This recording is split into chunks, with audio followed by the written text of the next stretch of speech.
6 for the EV, ride around my city. You should come ride with me, yeah. Feel me if you hear me sip water like a fish, sip box water to the gillies, yeah. It's a new wave, this a takeover. Do it for the future, time to get a world a makeover. Time never stops, no the timing is not. Time to clean up the block. Streets been a mess, how can I breathe? Smoke in the air, pure gasoline. I see.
What's good, family? It's your boy Demon up in the building. We Talk Hawks TV, We Talk Hawks daily, and thank you to the basketball guys.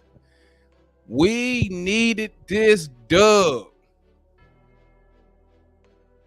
ASAP. We needed it. 911. We needed this, man. I'm turned up, bro. Great freaking win. Great freaking win, baby. Look, where my mask at, dog? Hold on, I gotta go. I gotta put the mask on. I gotta put on. I got a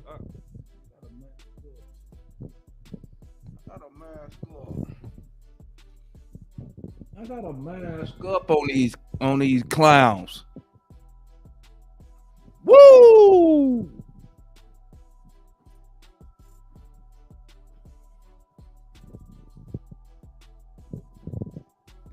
Let me tell you something.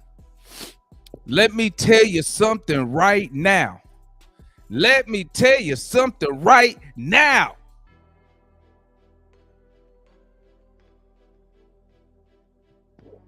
This team looked like a real basketball team. The last 4 minutes of the game.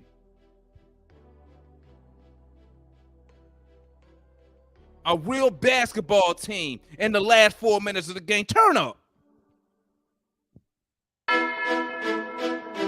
Turn up, man. Shit. I'm hyped. I'm tired of all the losing. I'm tired of the losing, baby. Last 4 minutes of the game, this team showed what it was made of. The last 4 minutes of the game, they showed what it was made of, and they showed what it was made of the last 4 minutes. Turn up, man. Wait a minute.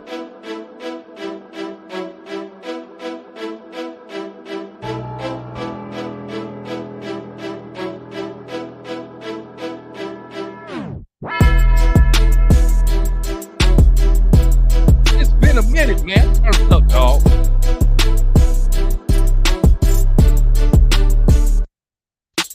Y'all not messing with my dance moves, baby. Y'all not messing with them dance moves, baby. Y'all not messing with them dance moves. Let me get on with the show, man. Let me tell you something, man. I'm going to drop the link. Let me get this out, though. The last 4 minutes of the game showed me when this team actually give a fuck what they can do, what they can be, forget the rest of the game. Forget the rest of it.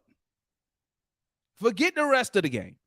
Look at the final 4 minutes of the game, family, when it was time to lock up. When it was time to sink or swim. And what that man Snoop Dogg say, if you can't swim, you're bound to drizzle. You hear me? And let me tell you something, man. I think in the final 4 minutes, we maybe had one possession I would say was a bad possession. Maybe one. But let me tell you something. Besides that one possession, I think it was 104 or 106 at the time. Let me tell you something.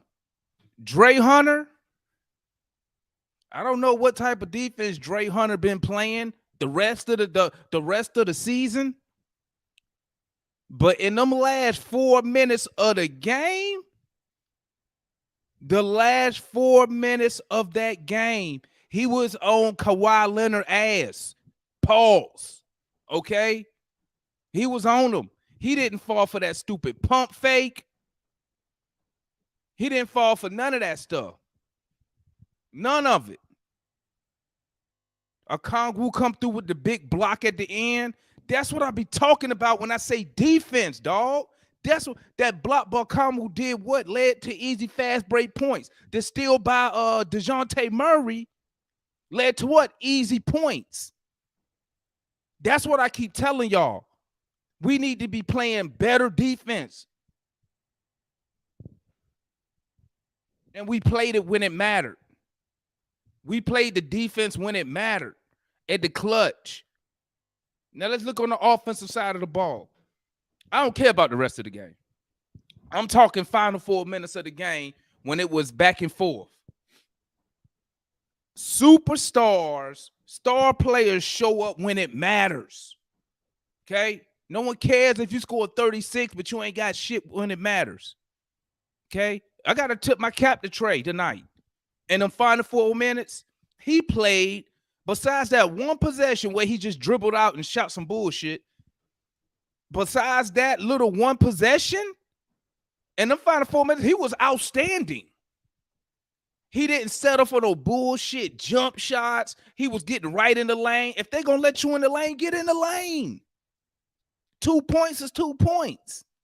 He was getting in the lane. Floater was on the money this evening. That's what I'm talking about. He had a couple plays where, boom, he drove, he faked the step back three, swung it over to a wide open Murray. He missed it. And I remember I was in the chat and I was like, Murray, you got to hit that, bro. He left your ass. He gave you can't get no open in that. You got to hit that. You got to hit that. I'm lit right now, man. We needed this dub. Make sure y'all hit that like button for your homies, man. You know I'm about to bring the guys on. Y'all know I had to get my piece out first, man. I had to get my piece out first, man, because I was too hyped. Let me bring the guys on. But one more time while I'm bringing on the fellas, you know, what Coach Prime say? We got to put on some theme music up in here. We need some theme music up here. Drop this link.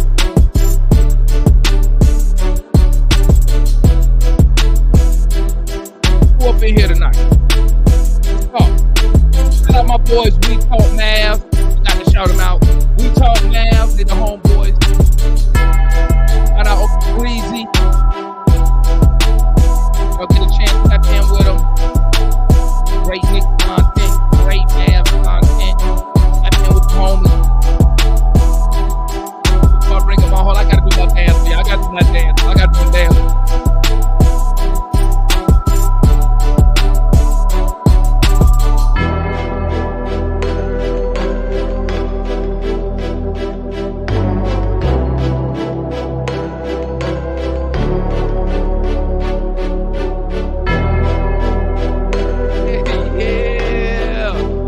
Fourth quarter, that last fourth quarter was off the chain.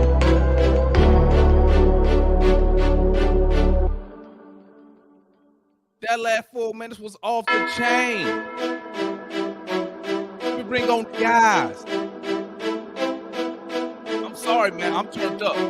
I saw something in the final 4 minutes, bro. I saw something in the final 4 minutes. Like the boy Solution said, I saw a sense of urgency tonight. A sense of urgency when it mattered. That's what I saw. I saw them like, oh shit. We in the shit. We gotta get it in. That's what I saw. I don't know what nobody else saw. We're finna get to it right now. After this last turn up, I'm finna get real quick.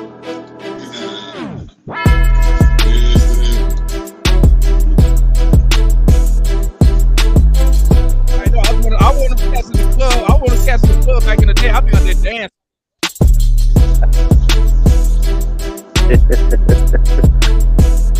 I want one of the cats to go in there and play the wall. You hear me, Dre? You hear me, G? I like to play the wall at the club. In the club, I like it. I'll get my prime time on like that. What's good, family? Y'all tap in with me, man. Let me go ahead and set up the rotation real quick. We're going to start off with analysts. We're going to hit Ticket, Mike, Dre, Beast. Unless there's anybody got to leave soon. I want to hop on first, though, real quick, though. Go ahead, Dre. We'll start Dre, analyst. Gerald, you wrong for that. Ticket, Mike, Beast. Go ahead. Let's go. Talk to me, Dre. First off, I mean, this was a complete team effort. Tonight was like a boxing match to me. We gave punches and took them back, and we didn't fall either. You know what I'm saying? Like, we actually gave away the lead and got it right back. And first of all, shout out to Frank Kaminsky. He showed up tonight. Early. He showed up tonight. And like in the new pack in the group on the game thread, that's what happened when he's healthy and we have a 7-footer out there. This is what happens. So talk to me, baby. Talk to me. I mean, and then like I said, like you just saying too, Trey went with that bullshit tonight. The bad shot, I counted 5 bad shots. Him just jacking it up, trying to think for a heat check, like Nick say, a heat check, and they weren't hot either. Okay, but other than that, he played his game, and everybody showed up though. Like you were saying, everybody gave a damn tonight. Where did this come from? I don't know. Why they can't do this every night? I don't understand. But we showed up tonight. And we had defense. That fucking, bro, the last 4 minutes of that fourth quarter, dog. Bruh, I even put in the group with Ticket Analyst and Matt. I got to tip my cap. I be on Hunter ass. Pause, right? But, bruh, them last 4 minutes, he fucking held it down by himself on Kawhi, bruh. And kept pushing on. The funny part, the only time they called a foul on him was when Trey tried to help. Trey tried to shut the middle down, which was his responsibility. He tried to shut down the middle because he tried to drive. Kawhi tried to go in the lane in the middle, and Trey stepped in. They called a foul. But besides that, in the last 4 minutes, talk to me. Dre. I want to shout out to the rebounds too. We did a great job on the rebound tonight, as opposed to any other night. I don't want to touch on that too. Well, it's amazing. It's amazing when players decide they want to play. Like, and I'm gonna point this out, then I'm going to you, analyst. I'm gonna point this out, and I'm gonna go to analyst. Right. Like, bro, you don't need a fucking coach to tell you it's time to lock the fuck up, dog. You don't need nobody to say, "Hey, do your fucking job." They professionals. And them last 4 minutes, now the third quarter, they ain't feel like doing their job. Okay, I don't know what happened, but in that fourth quarter, the last 4 minutes of the fourth quarter, bro, I don't know. It's like somebody flipped a switch on the boys in that fourth quarter. And excuse me, the last 4 minutes. Forget the rest of the shit. But the last, we got a few calls too now. Huh? We got a few calls now too. We didn't get no calls like shit in the last 4 minutes, dog. What did we get? We got one on Trey. It was questionable on Nick Batum. Oh, you talk about us fouling them or they fouling us? Them fouling I mean, we got a couple I offensive saw the one fouls. when Trey drove and tied the game. Was that the tie game? That offensive foul was a good one. What's the name? Grabbed his arm. They ain't call it. Oh man, come on now. I know y'all saw that one. Went across What's his up? body. Talk to me, Analyst. What's your thoughts tonight? Don't go nowhere, Dre. Stay here. Don't leave. Because after everybody go, we're gonna just do the free for all. Talk to me, Analyst. All right. So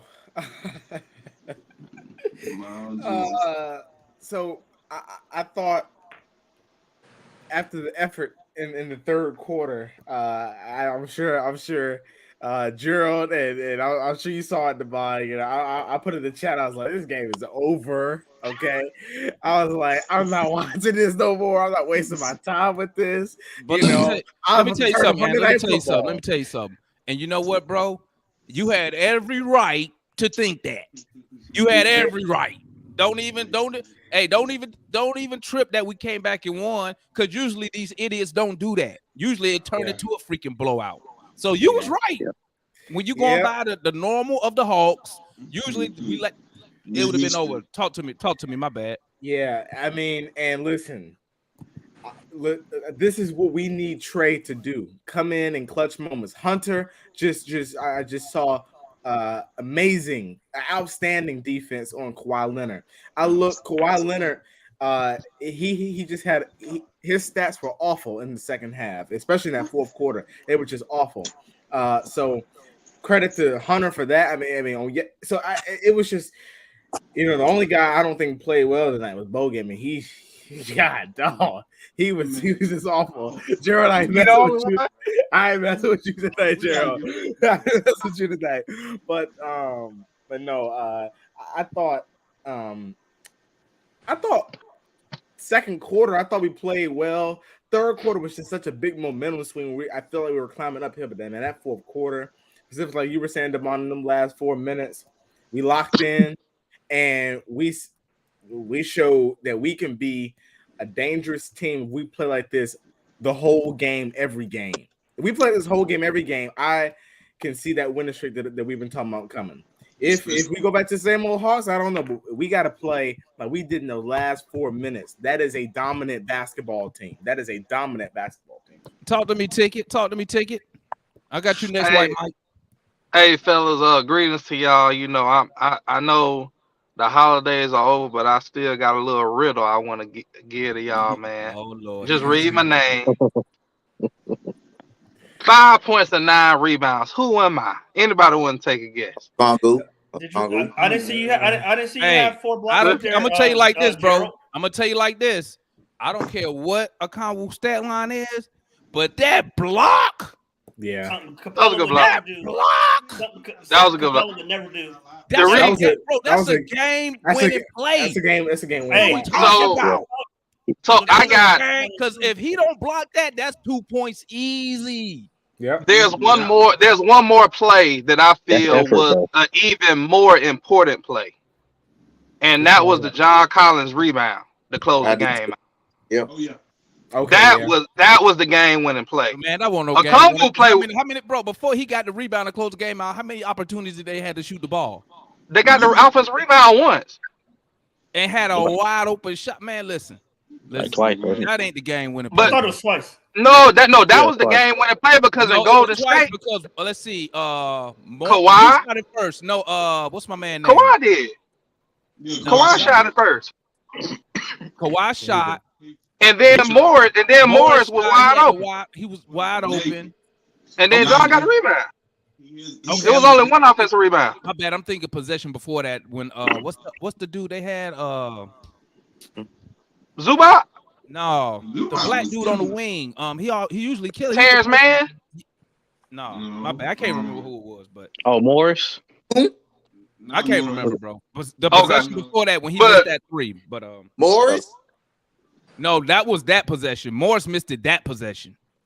Oh, Batum. I'm talking about. Oh, Batum. I can't remember, man. Go ahead, my bad, Joe. Go ahead. All right, you good. So, no, that was a good block. This is how good our defense was tonight.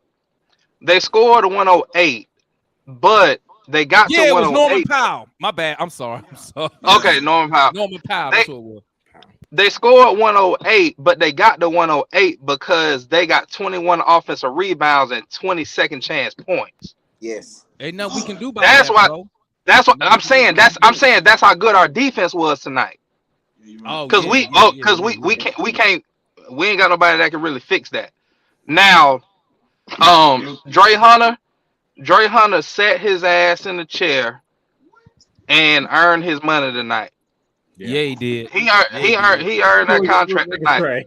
Now, one thing about when you playing against these veteran teams that have superstars, no matter how good we playing, they got a lot of pride. They gonna make a run. And I knew they was gonna make a run. It was just a matter of, okay, how do we respond? Like 3 runs. Well, I mean, I'm saying they gonna make a big run. The big run was right after halftime until like midway through the fourth. 22-8 run. 22-8 run. Yeah, 22-8. So they're gonna throw a haymaker. They're a prideful team. They're a veteran team. They got a lot of players with experience on that team in big situations. Coach team. So I kind of expected that. But how we responded, I'm really proud of that. I gotta shout out Nate because Nate made an adjustment that a lot of us were calling for. Sitting bogey ass down in that fourth quarter when he ain't shooting. Thank God. And he sat him and he sat AJ, and he put an all defensive lineup around Trey in the fourth quarter, and that's what brought us back. Now Trey and Hunter, they brought us home. Yes. You know, on opposite sides of the floor. But I did want to give Nate credit for that adjustment there. What about, you gonna give him credit with the Kaminsky move? I thought the Kaminsky move. That route. Oh yeah. I be going normally. I go in the sequence. I did skip that. Kaminsky playing early. I feel like he was really effective. He was one of the main reasons we got that. What was it, like a 14-point lead at halftime? Yeah. Yeah, 14-point lead at halftime. Seemed like everybody was doing well. I also got to give Jalen Johnson a lot of credit too, because in that first half he gave us a lot of momentum. It seemed like every play he made, it seemed like a momentum swinging play or a momentum increasing play. Right. So yeah, I gotta really give him props. You know, y'all know I've been on his ass all year. How many plays were drawn up for him? I think he was the primary ball handler on a few of them, like Matt usually asked for him to be. So his usage rate was pretty good tonight. But the two threes was like extra credit for me. That because that ain't really his game. But as far as like the facilitation, the attacking the basket, that's what I've been wanting out of him. I probably been his biggest critic. So I gotta give him the same energy, you know, when he succeed. I gotta be fair. I feel like I'm missing somebody. Oh, DJ in that fourth quarter, that wide open 3 that he missed, I ain't gonna lie. I was cussing DJ out. But the next 2 possessions, he made up for it though. That was huge. That was huge as well. One of the possessions he forced the turnover. He forced the turnover. He got the tip, and then I think John on the defensive end, especially, he did the best that he could rim protecting wise. He blocked about 3 of Zubac dunks. Mm-hmm. Oh, did you see the one when what's the boy name? What's the black guy from the Clippers? The backup that big Moses Brown. Moses Brown. I'm about to get to him. Who saw when Moses Brown try to dunk that ball, bro? Yeah. Who contested that dunk? That was JC. There you go. Now check this out. Brown played 10 minutes. Damn near had a double-double. I wanted him in the offseason too, by the way. Well, damn near had a double-double. when you got the size advantage, I mean, it's tend to happen, bro. It's if Capella was in there tonight, that motherfucker ain't getting. Oh yeah. Oh yeah, I know that. I know that. You get the fuck on. Yeah, I know that. But I'm not mad at him for taking advantage of our lack of size. Yeah, I mean, you got. That's the thing. You take advantage of the other team weakness. Yeah, I would do that. I mean, that's how you win. I like that motherfucker some type of all-star or something. He don't average no double. Fuck. No, I know. I think that was pretty much all I had. I think I gave a pretty fair take. I don't want to talk some shit about a Congo though, but I think other than that, I gave a pretty fair take. We gonna swing back to that. You know how we get down. Talk to me, White Mike. Mike ain't been up here in a minute, man. Where you been at, bro? You got the hoodie on. Where you at? That's like right. You got some naked models around you or something. Hey, don't it look like he probably got some naked models around him or something? Yeah, y'all sit, y'all lay down.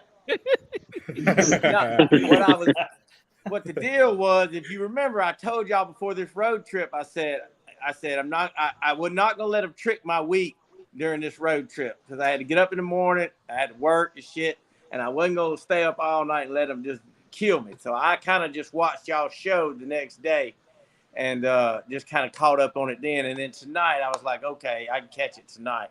But I mean, I listened to y'all and everything, and I didn't want to jump in since I didn't watch it, but I couldn't have them trick my day. So anyway, kind of glad I didn't watch some of those games. I promise you. Yeah, but, you ain't missed nothing. You ain't missed nothing. Exactly. I didn't do the same thing you did was go to sleep. That's what I should have did. Exactly. And so, but let me get to tonight. Let me get to tonight. We all give Trey a lot of hell when he doesn't show up as a leader.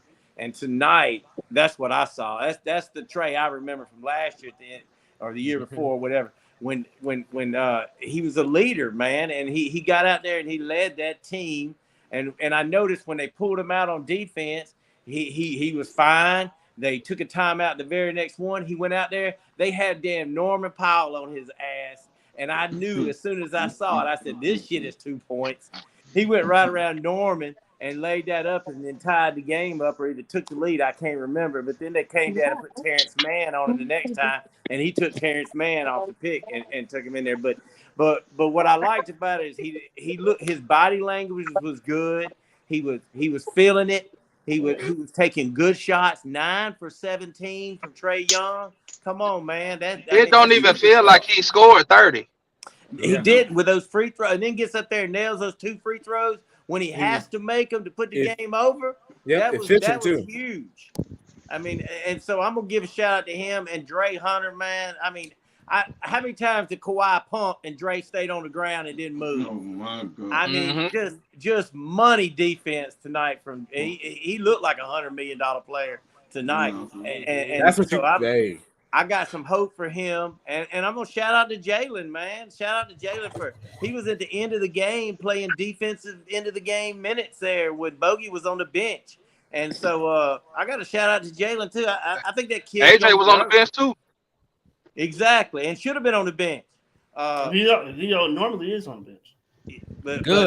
But Jalen got some good hard minutes tonight, and yeah, I just like the way the whole team responded. You know, yeah, that third quarter was rough. We got out rebounded. We're gonna get out rebounded until Capella comes back. But big rebound, like Ticket said, for JC at the end of the game to shut it down, hit the free throws, and get the hell out of LA. Thank God nobody took the rebound from his ass. Ain't that the truth? That'd have been hilarious. I was scared they were gonna foul JC. Well, see, JC smart. You saw when he got it, first thing he did was look for Trey. That's the first thing he did. He gave that ball up quick to the motherfucker, dog. Hey, we know he wouldn't have made both of them. Trey. We know it. Hey, talk to me, Trey. I'm hop back on a little later on. All right, my guy. All right, tap in with back. us. Don't go nowhere. What's up, Trey? Talk to me. So we got Trey, then we gonna go Juan and Matt. Man, I'm definitely. Hey, yeah, where you been? Matter of fact, where you been at, bro? A minute, right bro. there in that box working, I guess. It been a minute, bro. Where you been at? Same thing, man. The Hawks, man, they got me with the mixed feelings and shit like that. You know what I'm saying? Yeah, sometimes I duck off and I ain't gonna cap. Yeah, sometimes them motherfuckers make you not want to watch their ass sometimes, huh? You be like, I ain't watch these motherfuckers. They ain't getting me on no West Coast trip. They ain't getting me there. Oh my God, exactly. He had to foot check someone try to steal a kid over there. Talk to me though. What you saw tonight, Trey? What you saw? Man, I saw energy, man. Like you said in the beginning of the broadcast, man. They act like they gave a damn. To be honest with you, I feel like if we play them last two plays or them last two possessions of the first half, describe our first half. And for us to have the youth that we have on our team, that's exactly how we supposed to be playing. You know what I'm saying? Like Trey Young, early was. I feel like he was more decisive with the ball. If he decided he was going to score, he was going to score. He got that ball out of his hand quickly tonight. It was just a lot of motion, man, and a lot of people got involved. D Hunt, man, with that defense, dog. I don't. Who we? I ain't seen that in a long time from him. You know what I'm saying? So it's definitely. To be honest with you, when I started watching the game, I was like, this game right here is gonna kind of potentially determine the outcome of our season because we still in a position to be in a great position towards the end of the season. You know what I'm saying? Especially with us going through our quote unquote growing pains and learning each other and stuff like that. When Capella come back, I feel like that's the final punch we need. Bogey, that's my dog. I just wish he would have had a better game because if he did, there's no question. There's no comeback. You know what I'm saying? But when we have the pieces going like this, you can't do nothing but win, man. I had no doubt toward the end of the game. If they let us back in, oh no, we were going to take it. My bad, man. I was reading this message that Mike sent me earlier, man. I just he said, "Yo, tell Matt that's how Jalen Johnson's supposed to play, not scared." That was from earlier though. That was from earlier though. What you got tonight, Juan? Then we going to Matt, and then y'all know we got the free for all. Yeah, man. So y'all pretty much touched on everything. I know I'm late. I'm usually one top three or in the middle when it comes to conversation. Talking about the team, man. Trey carried us home in the last 2 minutes and offensively, and Dre carried us home defensively. That was probably some of the best defense I've seen on Kawhi Leonard in probably a couple of years as far as because Kawhi from his technique, he's a mid-range assassin, and he can pretty much get to any spot he wants to. And the dude has big hands. Case in point, when JC blocked him at the rim, because that was a block. If you watch the game, he's just strong enough. He rolled the ball in because Dre was right there. He the corner of the board. Yeah. Oh my God! Yeah. If he would have went like this, if he just would have went outward. Yeah. That would have been a good block. Yeah. He gave Dre a hezzy. He gave him an in and out, a hezzy, and then he went to him. Dre was still there. But then he went up and JC actually blocked it, but he's strong enough and his hand's so damn big. He pushed the ball in and he got that shot. But if you're gonna show a young basketball player up and coming about technique on how to guard someone, Dre in the fourth quarter was probably your film that you're gonna utilize because the way he used his hips, the way he wasn't ball watching, the way he didn't fall for the pump fake, like you can tell the man. Like it was actual, he did his homework on Kawhi tonight, and then to add to it, Dre also put up 20 points as well. So I mean, he was a legit two-way player tonight. And over the last 4 games since he came back from injury, he's averaging almost 19 points a game. So Dre is coming to the fold, man. He's coming in there. I want to shout out the front line completely. I'm talking about Dre, JC, and Okongwu. Between all three of them, they had 7 blocks. And steals, 7 blocks and 3 steals. Like I don't think that they can be underestimated. The Double O has had 3 blocks or more in like 6 of his last 9 games. You know what I mean? So ain't it true, Gerald? Ain't it true? You know what I mean? It's little. I still need double digit rebound. Yeah, it's the small things, but he's going against 2 7-footers, 1-7-1, 1-7. Not going to get. That was Zubac's 7 game. Who I love, by the way. Huh? No, I ain't talking about. I'm not really talking about tonight. I'm talking about overall. Hold on, because I know how we get. My bad, Juan. Go ahead. Because I know how we get. We'll be on top of real quick. Go ahead, Juan, then Matt, then we do the free for all. Finish up, man. You know what I mean? So kudos for Nate putting JJ in there tonight, man. Bogey been sneaking up the place. I think we can all agree with that as a whole. He been sneaking up the place, man. He need to be taken out. As soon as we took him out, defense changed completely. You know what I mean? And then before I pass it on to Matt, bro, if y'all could have seen Damon here 2 nights ago between now and then, boy, it's like night and day. That boy like this damn puppy the other day. I saw it. Bro, Hey, he wasn't talking. His Hawks hat was crooked. He didn't want to say that dude was in his feelings, bro. That man was out there looking like a stray cat. Bro, he was Damon just like he wanted to just cry off camera, bro. He was so pissed off. Hey, Damon was so mad that he took my whole comment out of context when I was talking about Giannis. He thought I was calling Giannis a non-superstar. I was just like, dog, I just said he had an off game. I was like, Damon was tight. Hey, bro, that's one of the lowest moments I seen him as a sports friend. Damon, like, man, I'm done with this team. I was like, but you gotta think about it, them last 2 games we gave away. Let me tell you something, man. Let me tell you something. So we give away, bro. Just so y'all know, I am more. I'm an all Atlanta sports fan and a UGA fan, right? Yeah. But I'm emotionally tied to the Hawks. Yeah. I can tell. Like, if the Hawks win a championship, like I'm legit crying like a baby. If the Falcons win the Super Bowl, I'm happy. But if the Hawks, I would probably be crying if we make it to the finals. I'll probably be crying. It's definitely gonna be a party because the Hawks to me, the Hawks are everything, bro. Like, and I'm gonna tell you before I swing it to Matt. That's true fandom. They're everything because no one gives a fuck about the Hawks. I've been a Hawks fan my whole life. Do you know how many people born and raised in Atlanta, born and raised in Georgia that I've run across over the decades, and they find out I'm a Hawks fan, and the first thing they say is, why? I'm like, ain't you from there? Man, they suck. So now when I see people join the bandwagon, which is gonna happen because when your team start winning, or you get a player like a Trae Young, the bandwagon fans gonna come. This is why I get pissed off when fans come in here and say, basically when they say shit like, "Oh, we got time." Like, no, I don't got fucking time. I've been rooting for this. I've been through this ain't shit. I was here when we was winning 13 games, pimp. Yep. Okay. A lot of people joined the bandwagon. A lot of people can't say they was rooting for this team when we won 13 games.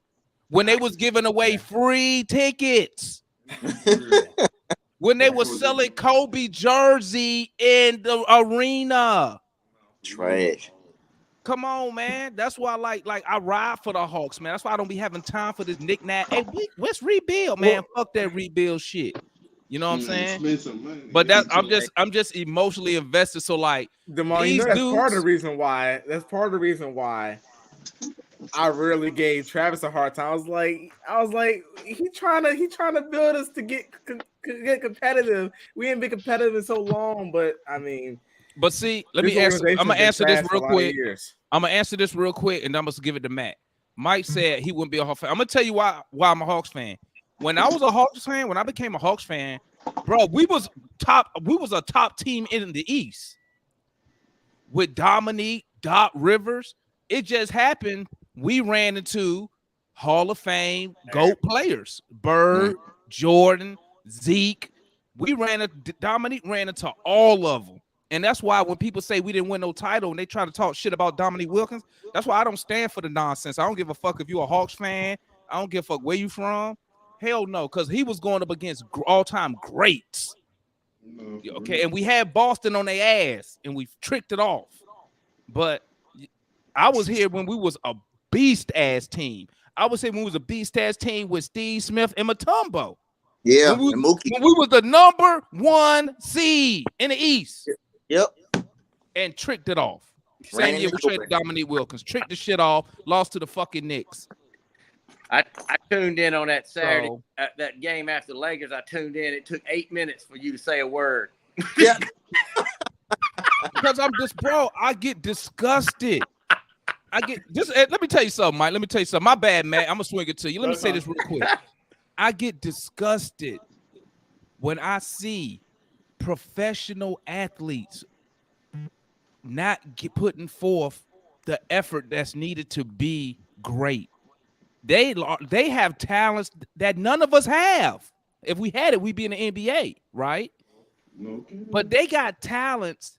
But it also shows me that when you see a player like Kobe Bryant, you see what the difference is. When I see a Michael Jordan, you see what the difference is when you see a LeBron, because those dudes, their priority, and I hate to say it, their priority is basketball. That's it. That's their priority. And their wives and families know that, and they support that. Respect. These players that we have right now, they don't have that mentality. They don't.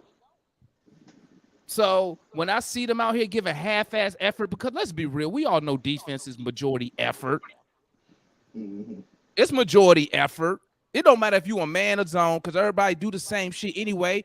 And if they don't like the matchup, they're going to try to switch anyway. So you going to have to play defense on these players. So when I see these dudes not giving a fuck, easy-ass drives to the lane, nobody trying to crash the boards, no one that gets to me. Go do that shit on another team. You know what I'm saying? And plus, the Atlanta Hawks have always been known as a bullshit-ass organization. Players don't come here to win. They come here to go NBA TV like Vince Carter.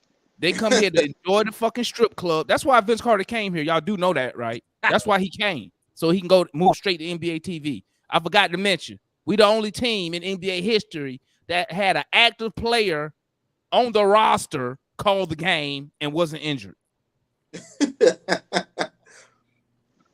I'm telling you, man. Now y'all see why we pissed off. Go ahead, Matt. My bad. So it has been brought to my attention of late that I could be a downer for the Hawks season outlook. So I'm only going to focus on tonight. Okay. So wait. They call you negative, Matt. Gerald did last telecast. Bro, let's be real, Matt.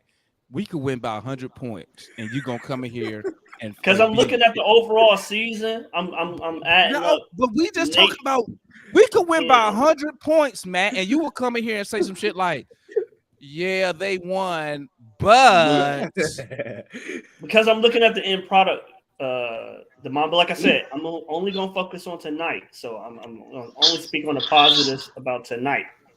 I thought DeAndre Hunter was amazing tonight. I thought his defense, that big dunk that he had tonight that I don't think anybody's mentioned yet. The offensively, he was very efficient. He didn't. I don't feel like he hogged the ball or he had it like, man, this guy got to stop shooting. So I thought he was efficient. It wasn't my turn. He was timely with his attempts. I thought Trey, this is the superstar Trey that I don't, you know what I'm saying, Demond, this is the Trey that, you know what I'm saying, if you don't, hey, I'm not saying don't play defense, but hey, play a little Matt, defense. no, Matt, I'm laughing at what Mike said. Look what Mike said about you, Matt. That's your post-game live every time. hey, Mike, if that actually happened, then I could get into the nuances of the game and we could speak about, we could have a real conversation about the ins and outs of the game. But like I told Gerald this morning, when we have that Lakers game, I can't even think about the roster when they look so terrible and disjointed. I can't even think about who should go, who should. All right, you was doing good, Matt. You was doing good. Keep going. Okay. So I thought Trey was really good tonight. I thought he was focused. He took one shot that I was like, I didn't really like that shot in the fourth quarter, but overall he played really well. JJ, my dude Jalen, played very well tonight, and I'm thinking the whole time, like, well, never mind. I'm gonna say positive. I'm really happy that he played well tonight. I thought he played really well, and I thought this is the Jalen that I want to see like going forward, where he's dictating the offense, he's waving dudes off, and he's deciding where the ball goes. That's how to best utilize him. I thought Onyeka with the blocks, so he really could, to me, allowed them to play not necessarily with a rim protector, but he kind of cut off the rim, where they shot a lot of mid-range shots. They shot a lot of long twos. They really wasn't getting to the basket like that. They got rebounds, but nobody was driving to the lane with Onyeka down there. So, I mean, overall, if they can be as optimistic as possible, right? if they can bottle this up and take it Yeah. as a catalyst for the rest of the season. Yeah, that'd be great. Let's go. Anybody else? You got anybody else? Get some credit, Matt. Trey, DeAndre, Jalen, Frank Kaminsky. I thought he played well at the beginning of the game. That's a good one. Anybody else? Let's see. I didn't see Joe over there with the clipboard, so I can't give him any credit today. Hey Matt, Langston said, "Here you go. Read that comment." Big Muffin don't get no credit. Hey, did he inspire him to give up a 15-point lead, Langston? If he inspired, in less than 4 minutes. Then you gotta get credit for him leading them back for the win. Then if you're gonna bash him on that. I thought it was a superstar who got us, who led us to victory tonight. It wasn't necessarily. Hey, I give him. And then I didn't see anything coming from the sideline. On offense, you're right, Matt. But on the defensive side, that's where That was Hunter. That's where I had mentioned Nate. Hey, this is my question for y'all, man. What did he do? Hey, this is my question for y'all, man. Okay, let's go and start this open dialogue. My question to y'all is this: last year we was the number 2 offense in the NBA. Right? Yeah. With the same players with the same core players and the same coach, I think right now we're ranked 18th, if I'm not mistaken. 22nd. Okay, my bad. So we dropped even further. Yeah. What is the difference? Why are we not number 2? Let me just keep it simple. Why are we not number 2 offensively again this year? And that's open to anybody. I'll start that off. And I'm not being funny when I say this, but a lot of the offensive efficiency last year came from Trey getting the easy lobs to Capella. Yeah, that's like an easy. Though we could probably count on 4 to 6 lobs a game easy with Capella in the game. But now with Capella being hurt, now you kind of got to quote unquote play real basketball, so to speak. So those easy lobs ain't there. You might get John once or twice a game. You might get Onyeka maybe once a game or whatnot. But now you got to play a little bit differently. Also, the rule change, it's not an excuse, I'm just giving you the reason. The rule change that really affected Trae Young and James Harden, to where they used to be able to manipulate the referees into foul calls. They can't do it as much now. Bogey off. That's a big one. What? Go ahead. Yeah, Bogey's off. We had Gallo last year, right? Yeah. Yep. Mm-hmm. All right, so Gallo could kill you on the inside, on the block, and on the outside.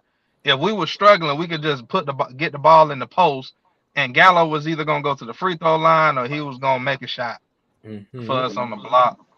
We don't necessarily have that this year, to where we go to it maybe enough. I think those are really the main things. We were able to get easy buckets in more of a variety of ways last year than we can this year. That's probably the easiest way to put it. Well, I'm not going to share the main reason I think, but what the hell? Huh? That's what he says. Open forum. I'm trying to be like Matt said, positive tonight, but no. I'm about to be real negative, but I was positive. Okay. On the serious, I want to go to a couple reasons why I think, and again, this is no knock against him, but adding Murray is going to be something that you're going to have to fit really well, because at first. Man.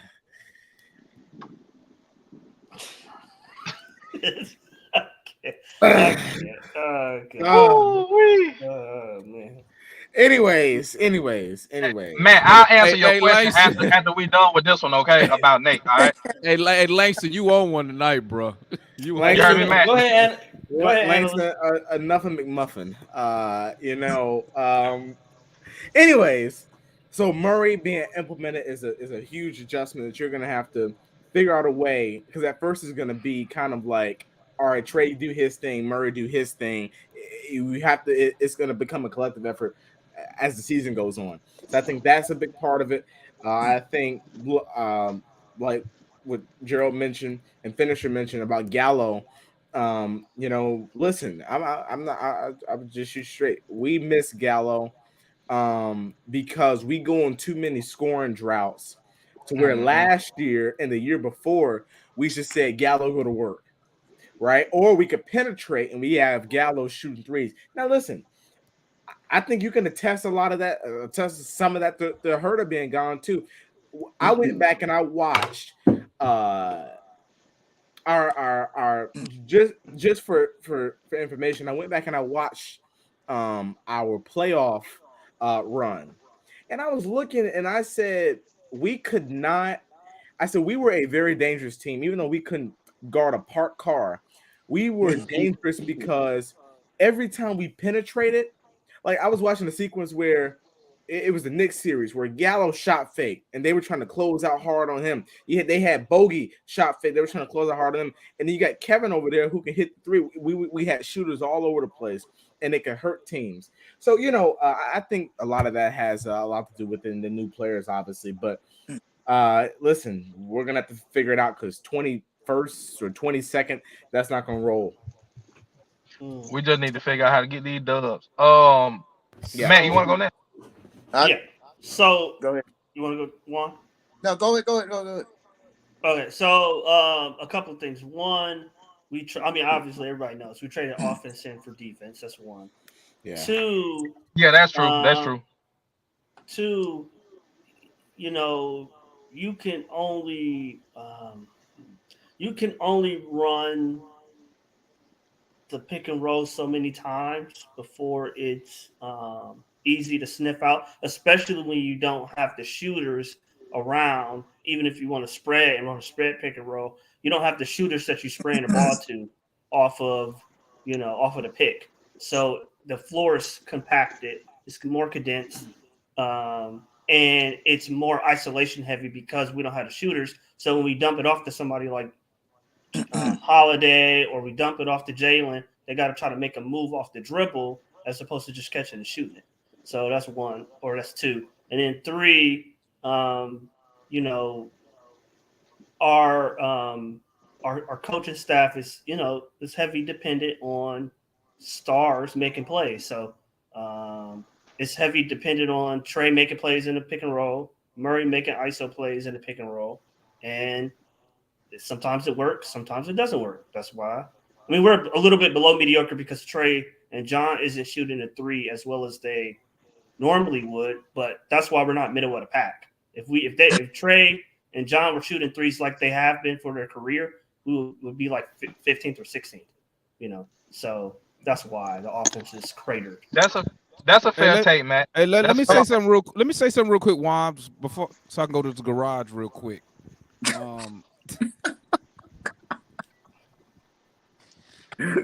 Don't do drugs. Analysts, don't stay away from all drugs. Analysts, they bad for you. Okay? I learned that when Teju said that Jared Allen. Learn that from.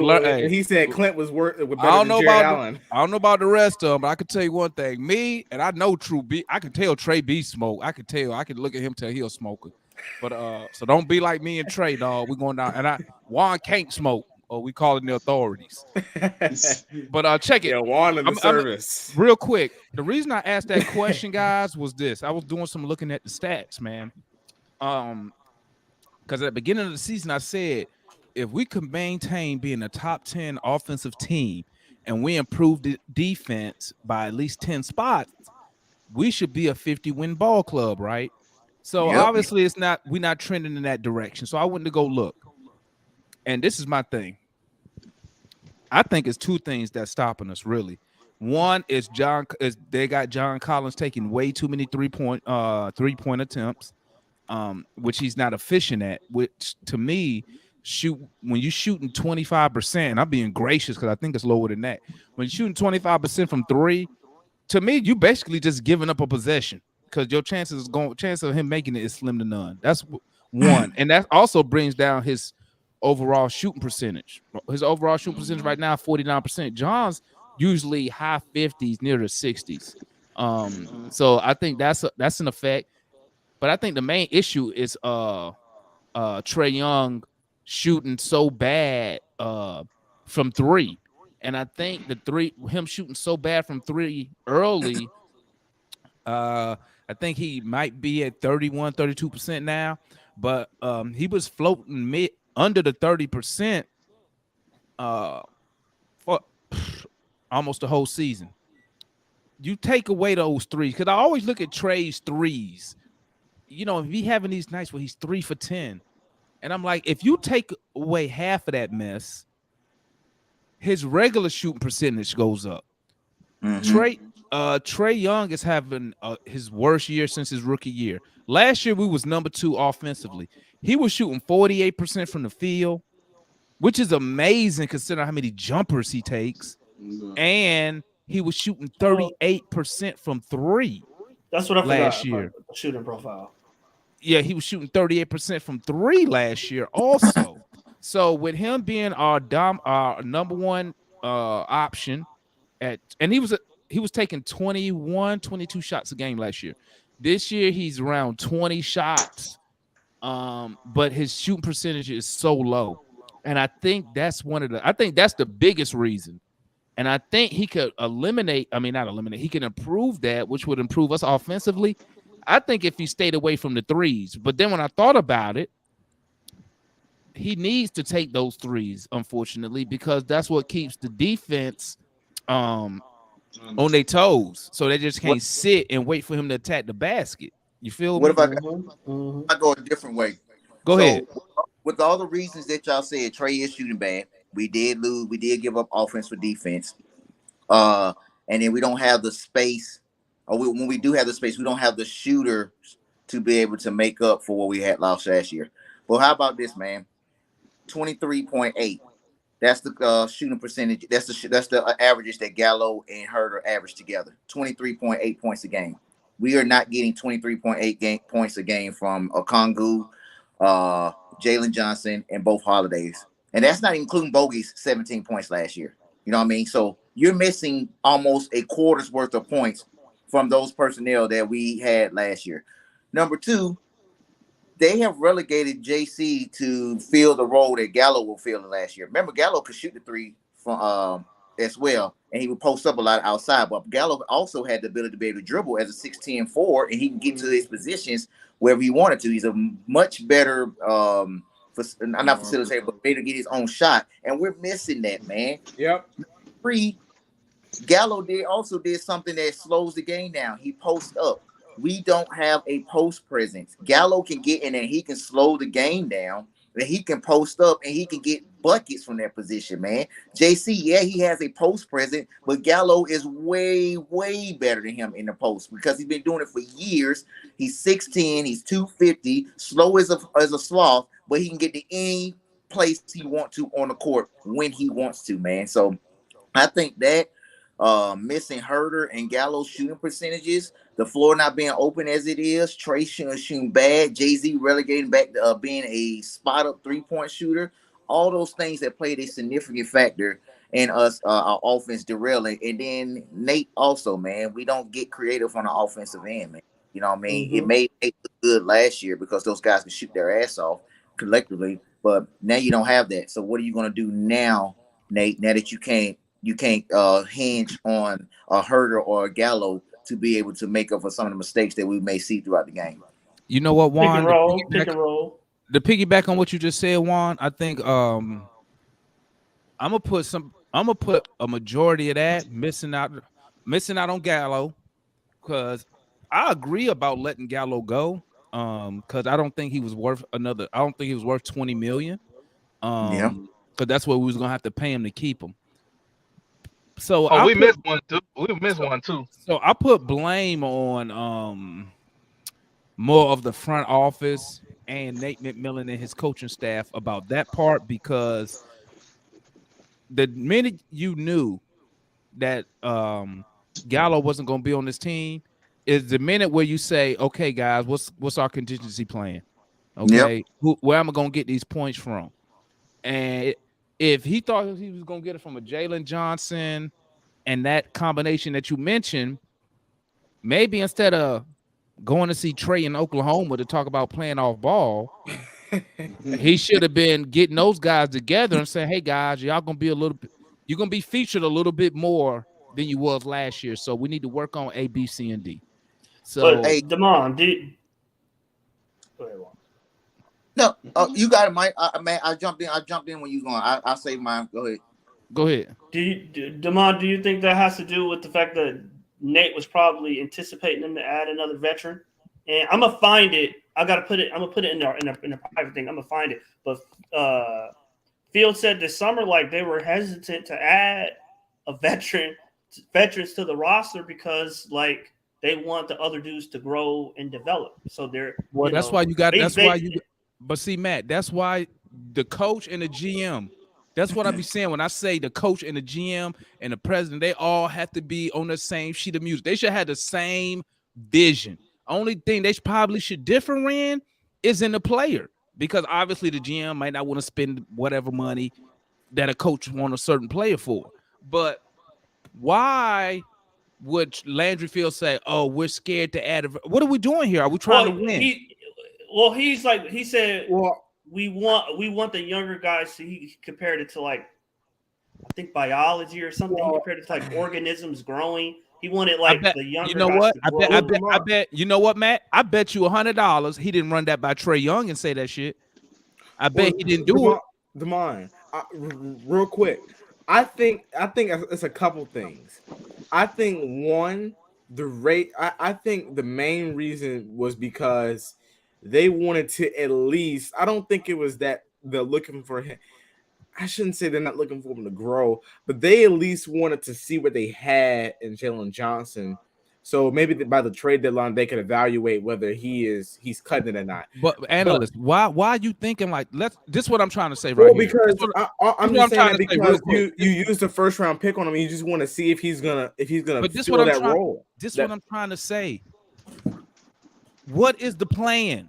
If we trying to win, we don't have time to see what we have. If we trying to win, but Jamal, we don't know that that was the goal. Well, that's why I'm about to explain both options. If we trying to win, you don't have time to say, let me see what I got with this guy. No, you putting players out there to win the game. You don't got time to make sure that this guy. Now, if we try, I agree with that. When they say that, analyst, that means what he telling you is this. He don't think this team can compete for a championship because you won't hear no other. Yes, it does. Well, wait. Show me a championship contending team right now who says, "Hey, man, let's see what we got with this guy." No, the only reason you see younger players playing for these contenders is what? Due to injuries and COVID. Due to injuries, none of those young dudes on any of these they ain't take nobody's job. They only got the position, only got the playing time because of injuries and COVID. That's it. No, Damon, you don't have to sacrifice young development just because you're trying to win a championship. One and two, he just said the other day, like we're in the middle. We're not a contender. And that was the other day, man. Matt, that's the other day. You said Landry Field said that win. That was the off season, right? So I'm talking about the off season, right? Well, I'm saying if he's saying, go ahead, Anna. I was just gonna say real quick. I think that seeing what you have is on the track to winning because guess what? If it don't work, you can bail on it and go out there. I'm just gonna throw a name out there. I'm not saying you can go out there and you can trade for a Jay Crowder type player, right? You know, if it does work, then that means if it works, that means it contributes to you contending. If it, like I said, if it doesn't work, you can pivot on it.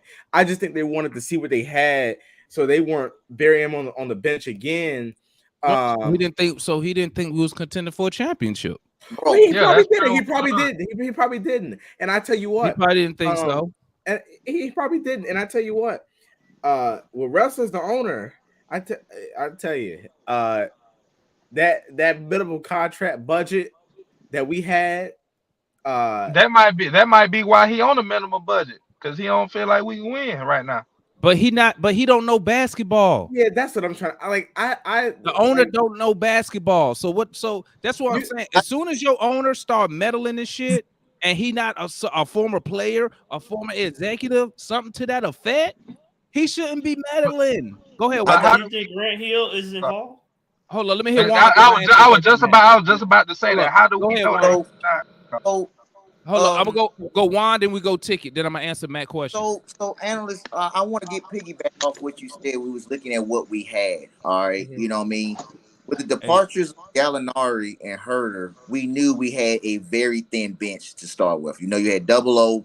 You know, you had Bogdanovich, who was coming back off, off injury, so that you already missing that too. You had AJ Griffin. We didn't know what was going to happen him, and then we had Jalen Johnson. That's before we signed Holiday Brothers, Kaminsky, and everybody else. And we knew that's what we had. We already knew we had a pretty much maligned bench, no big man, no consistency there with Bogey being out, and we knew that it was going to be a lot of starters and depending on them. So that's that. I really thought this would be the year, this off season, that we would use the mid-level exception to get a legit 7-footer or someone that can come in and spell a Clint or JC so that Kongu can move to the 4. Jalen Johnson can grow on if he's not producing, but at least we had Kongu at the 4. But we had a backup center that could come in and bang with someone, because we see it right now, man. This has been our problem for the last 3 years, bro. Like, how do you as a franchise see that you cannot rebound and defend at the rim every night for 3 years, not go out and get you a option to be able to back up Clint Capella? It's just like the Falcons in pass rush. Yeah. You know what I mean? We continue to avoid it every year. We had Andre Drummond available. DeMarcus is still out there. Dwight Howard can still come in and get you 5 and 5. You know what I mean? There are options out there. Why are we against doing so? But one, I would say that again, like moving O'Connell to the 4-1, like it's not, to me, it's not that easy. And I think it's clear with them, they're showing it's not that easy. Because if you move him to the 4, then it's a domino effect on the rest of the roster. Then you got to slide other guys to other positions. And it's not that simple. Because everybody else play in position. Yeah, he will play with dumb here, Matt. Because I'm saying going into the season, if you put O'Connell at the 4, then what you gonna do? He would just back up John. That's it. No, I got you. But I got you. Then what you gonna do with Jalen? Then he will back up. He will back up Hunter. That's what I'm. Then what you gonna do? What you gonna do with AJ and Bogey? We didn't know what we had in AJ. We didn't know what we had in AJ at that time. Bogey, he was the backup. You knew he was a shooter. You knew when he got drafted, I knew he could come in and shoot threes. Everybody knew he was going to come in and shoot threes. But we didn't know that he was. We didn't know he was NBA ready like this. No. I'm not saying the handles and stuff. That's more advanced than anybody thought. But we knew like he could come in immediately and suck up some of Herter's production. Like everybody do that. Bro, when he got drafted. Real quick, Juan. I agree as far as the backup big goes. And listen, I think I think it should have been done in a different sequence. I think we needed to. Yeah, I think. But see, those guys you mentioned, we could probably get them on the minimum. Like Dwight Howard probably take a minimum. DeMarcus probably he'd be in the NBA. He'd be in the NBA right now if he took a minimum. No, for real. I don't know that. Because there's too many teams that need a big. Well, you're not taking a minimum as a vet unless you trying to play for a championship. That's the only way you're taking it. You're not coming to Atlanta for no minimum. No, you're not. Well, I would find one that would take. Because I feel like we've also and Matt talked about this. We also, and let's be real here. I don't think we have a legit wing behind Hunter. JJ. I don't see JJ as he can play the 3. I think wing. he's more of a 4. I think JJ can. Go ahead. I would put JJ behind Hunter if we had a legit 7-footer coming off the bench, man. You know why? Because athletic wingman who can handle the ball. Now his shot is not as better as Hunter, but he can get to the rim and he can facilitate and he can rebound. And you know what I mean? That's called being creativity. That's knowing your team, and that's also getting helping Trey and DeJounte always have somebody out there 6'8", 6'9" with long arms to be able to make up for some of their defensive woes. Also, Bogdanovic, well, bro, like we thinking ahead right now. You know what I mean? 6'9" as opposed to Bogey, who's 6'5", who can't play a lick of defense. Like we got to continue to have help our guys, man. And then but Juan, what I'm saying is, even if you put Jalen at the 3 and you go get a 7 and you go get Gerald Drummond, or you go get Dwight Howard. Calling him. Now the floor, the spacing is bad. Hold on. The spacing not bad now with JJ on the floor. It's just a matter if JJ makes the right decision when he get the ball or not. And not something he will. But here's what you can also do. And I like this idea too. What you could do is you could also play a Okongwu at the regular center position. And when you see that you're getting killed, just throw the big out there. You know, make that adjustment. At least you have it. I read just throw the big out there, because if a Okongwu moves to the 4, he damn the 6th man of the year. Yeah, but I'm saying your spacing, right? Gerald. I'm saying your spacing is messed up. The spacing. Say what? If you move Okongwu to the 4, then you have to do parallel moves with the rest of the roster. No, you don't, because all you gotta do is just put a Okongwu in the pick and roll. Uncle could who? I would. With whoever the point guard is on the floor. Well, and you still got Jalen in the corner. I would let Jalen do the facilitating, because Bowie cannot ball head over. Or you can have JJ do a DHO. But what I'm saying is, if you have double O, we know how good of an on-ball defender he is. If you have him at the power forward, now he actually has those 3 steals he got tonight. At the center position, doesn't have as much. 3 blocks. It has value, but if he did that at the power forward position on the perimeter, now it has even more value, because you're not sacrificing any rebounds with him being on the perimeter. But Gerald, I'm saying if you got Jalen, Onyeka, and Dwight Howard, using y'all example, the spacing is awful. It's terrible. Space is not. The space is not awful, because we don't even run. Our offense actually is more diverse with the bench in.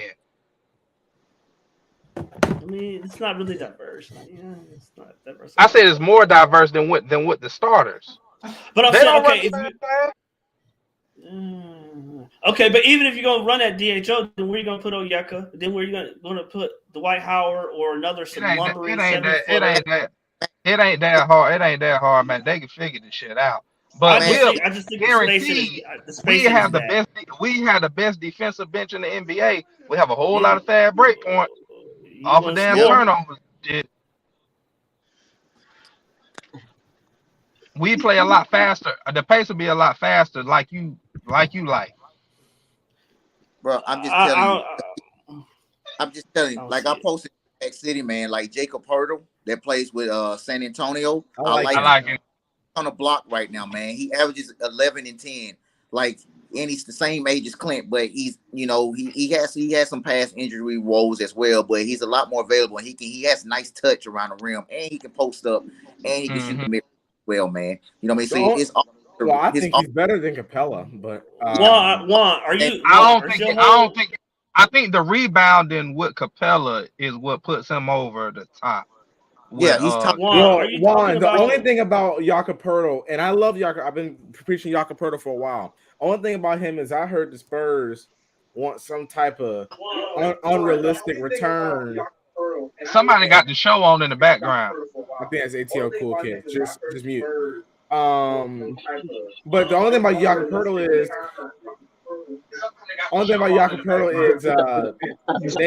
they want some insane price for him, like I heard like during Austin they wanted 2 first-round picks. I think they won a first. Hell no. At the trade deadline. if they come down to a first, I think you can sweet talk them into a couple seconds and maybe another player. But you know, I think he is a missing piece to this organization. If we can get Clint back healthy, that can help propel you to the second round because now you have that's 2 starting caliber centers. Yeah, Juan, are you Juan? Is your whole premise without Capella added in somebody like Jakob Porter, or with Capella still on the team? So when I posted New Pack City, I said either can you get both? I can't hear y'all. Can you get both of them, or do you trade Capella? To have Jakob Poeltl. So I don't know. That's why I'm asking. I ain't doing that. Oh, I think he's better. If you get rid of Capella for Jakob Poeltl, that's more. I'm more open to that. But I'm saying I ain't doing that. That man's second in the league in rebounding, bro. If you're, especially with Murray, right? So like, if you got a lineup with Murray, can rebound. He's averaging double digits. I know rebounds is important, but I'm saying, but if you got a lineup with Murray, if we can have both, I like that. I like both AJ, too, that's why. And then also Trey still don't have the live threat. Can you hear me? But he's not going to be playing with that unit. Murray is. Yeah. No, I'm saying that if you said trade Capella, then Jakob is playing over Okongwu at the center position. Trey loses his live threat. I like Jakob Poeltl, and that makes it a little bit. That makes the game a little bit harder for Trey. A trade I threw in. Go ahead. We got to get it. Well, then we gonna have to. That's something that the coaching staff is going to have to figure out because Jakob Poeltl can play in the post. You know what I mean? He can play in the post. He don't have to go up and sit there and get dunks like Clint Capella. You know what I mean? I think that is a great threat to our offense is the lob threat. But why don't you just go back to John Collins back for the primary pick and roll and let Jakob Poeltl play in the post? Exactly. Like we can do it. You just switch John and switch Capella because Capella is the primary pick and roll option, and just put JC back out there. But JC gonna have to set better screens and picks. Like might be that's the problem. Yeah, that's the problem. Clinton's the only guy on the whole team that can set a screen correctly. That's true. Well, I don't know about that. Who else? I think Jalen can set good screens. He does. Yeah, on the bench. But I'm saying, the space. I'm just saying the spacing that y'all. You're probably right, man. I don't really judge him based off of screen, so I don't really, unless it's a moving screen, I don't pay attention too much to if he sets them effectively. I know every time Clint never sets a half-ass screen. No, for real. Because he knows that his offensive production depends on it. Yeah. I'll tell you that baby food, Gerald. I'm telling you. He may get some I don't care what it is, as long as he eat. Yeah. I think, man, to at least get us to the playoffs this year, if we're gonna do it, we got to get some size on that bench, bro. We got to get some size, man. Size will change this whole dynamic of this team, man. Like Trey and Bogey are already your 2 worst defenders, but you also depend on them for 70% of your offense, bro, combined. Mm-hmm. You got to get them some defenders out there that can be able to defend and get them boys the ball and be able to run. If that's the way we're going to play, man. So that's why I say we need another center, a 7-footer, man, that can impact the game on one end, either going to be offensively or defensively, preferred more defensively to protect the rim and grab rebounds. And get us another wing defender, man. Not someone that just need to shoot and make threes, but they can guard and defend because we got enough scores on this team, in my opinion, man. I mean, hell, Dre, Bogey, and Trey all averaging damn 15 points or more per person. We literally all we need to get us to legit in the playoffs, without even needing to play in. We really only need a backup big that can rebound. That's all. That's really all we need. Now, if you can't get a backup big, then you gonna need the other 2 things that we need is a backup point guard and another wing behind Hunter. Yeah. Yep. I would just do that. I would get another wing behind Hunter and a backup point guard and roll it out like that. You saying that because you want a Kongu to play at center? No, I mean, I'm talking about the way the team, especially with Nate, Congo was a power forward. as the team is currently constructed. He's a power forward. Sound like this A power team is forward. poorly constructed, and at best a 16 if they play good in the game. No. That's what it Mike, you sounds didn't see like. the game It tonight? sounds You're like talking y'all. about poorly constructed? What? No, yeah, I watched the game tonight, and what I say, analyst, early in the chat, analyst. What I say early? Said wake him up when we on a You win remember streak. because you responded to me. He Yeah, said, wake him up when we on a win streak. This Well, I inconsistent don't think team. that's I'm gonna- I don't happy. think Don't that's get. necessarily gonna I ain't been negative in anything. I'm happy for the W, but I'm just gonna leave it at that. I ain't gonna get all too emotionally high or whatever off of it. Hey, Gerald, Let them pull. Let them put a win streak together or something like that, and then okay. But other than that, bro, like it's still y'all sitting here going over all this stuff that the Hawks need, and when you really sit here and listen to y'all, hell, we need a whole bench basically.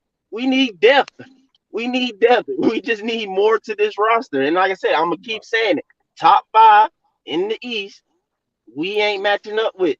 We ain't got the star power. No, Cleveland don't have a great bench. It's a lot. Boston don't have a great bench. It's a lot of teams. 2 7-footers.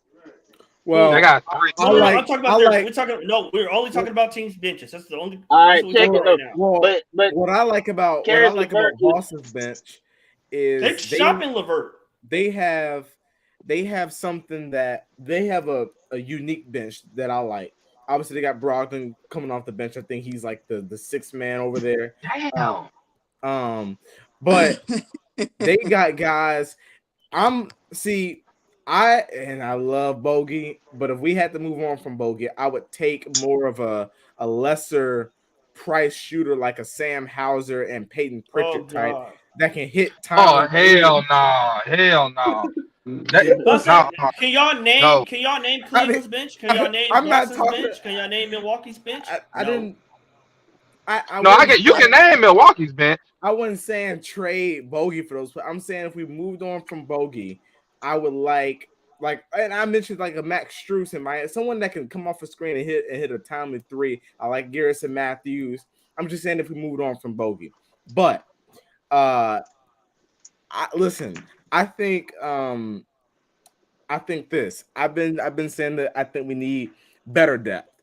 Now, Juan, the bigs that we were talking about, we're gonna have to acquire one of them via trade because we sign one of these bigs, we're going into the tax, and Russell might have a heart attack. Okay, so we're gonna have to acquire one via trade. I think if you can catch Washington, I think if you catch Chicago in a slump, then you can try to snag Drummond from them. Maybe you can talk to him about taking on an expiring Justin Holiday and maybe some second round picks. Who? Gafford, but he got signed. He just got signed that contract. You still got no tax though. I like Gafford. You're gonna give up a first for him, I would say. Yep. What about Ken Birch or Banton? Well, Banton is not. He's more of a guy, but Ken Birch? No takers. Someone from Toronto. Yeah. Okay, I would take Thaddeus Young. He's a better rebounder. He's a 4. No, but have you watched him in Toronto this year? He's a 4.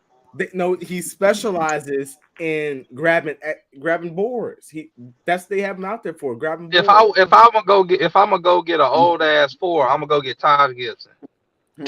Gerald, you brought up the other day Tristan Thompson.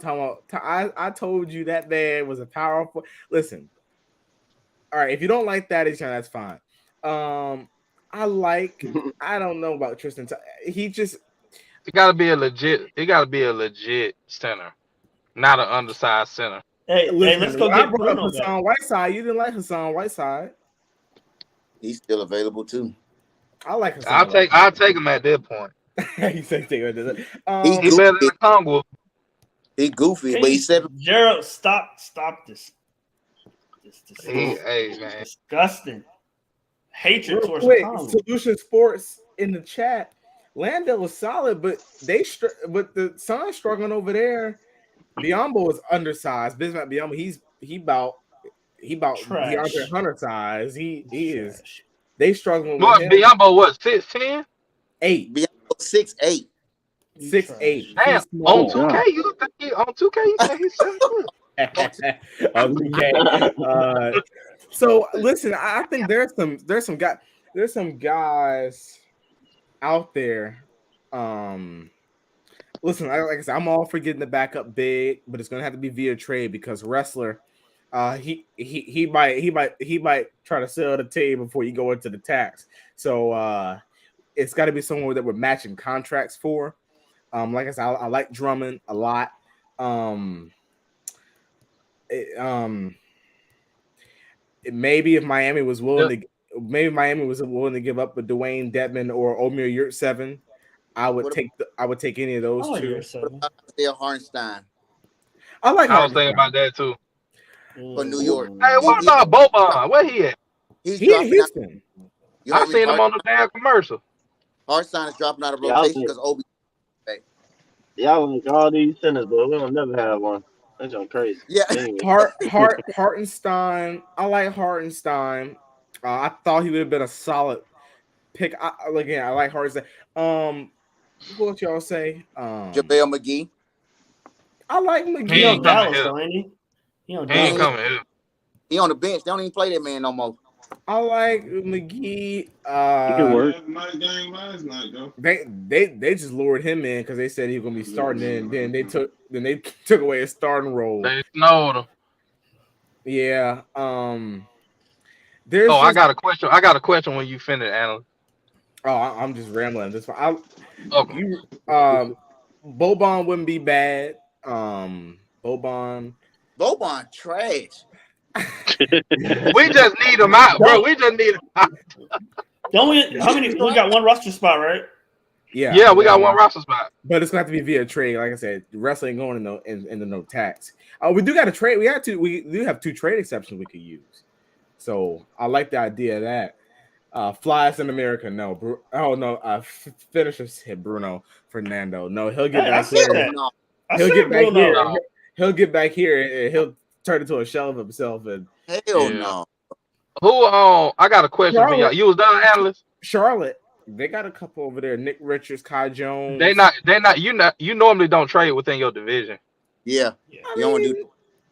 You normally don't do that. If I That's trade why I him ain't even bringing none of them up. if I trade him Justin Holiday, I mean, he ain't That gonna have no that impact. that don't matter. They don't do that. Go ahead though. Out of all the stuff that y'all saw tonight, the good stuff y'all saw tonight, which is the single thing that you feel is the most attainable for us to carry forward? Ooh. What was a good habit you saw tonight that you feel can be carried forward? I'll say the front court defense, and the only reason I'm saying is because JC and Okongwu will be getting 2 to 3 blocks every game. The front court defense is really good, and they've been undersized in a lot of these games. You know what I mean? They've been going against some twin towers, man. I know Thomas Bryant ain't the tallest dude, but he's damn 6'11", 7 foot, and we still getting 3 blocks off of him. So I think blocks and effective defense on the bigs, and then shit, man. I don't even know, man, because just like Mike said, bro, like tonight you saw a different DeAndre Hunter. Like I said, he's been averaging almost 19 points a game, but like I need to go back and look at some of the games over the highlights, man, because either he's been helping a lot to cover his man, or I don't know, man, but damn, man, I just think that his defense going forward, if he can play 1-on-1, is something that's attainable. Okay, so Hunter's defense. What you think, Matt? Ooh,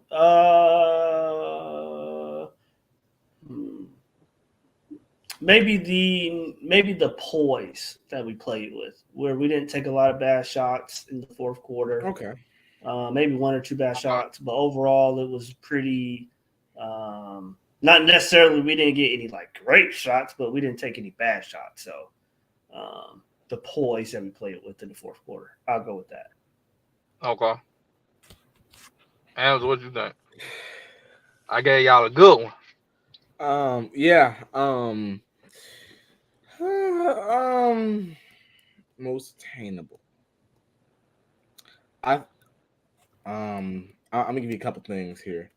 Well, you said most attainable. God, no, Joe, I get a word like that. Because a lot of the stuff that we did tonight, we know is gonna be inconsistent. That's Right. why. That's why I asked that. I Yes. hope, I want to see Trey Like be as JJ is consistent. playing. Most attainable. Okay. I will say, see, poise was a good answer. I would say our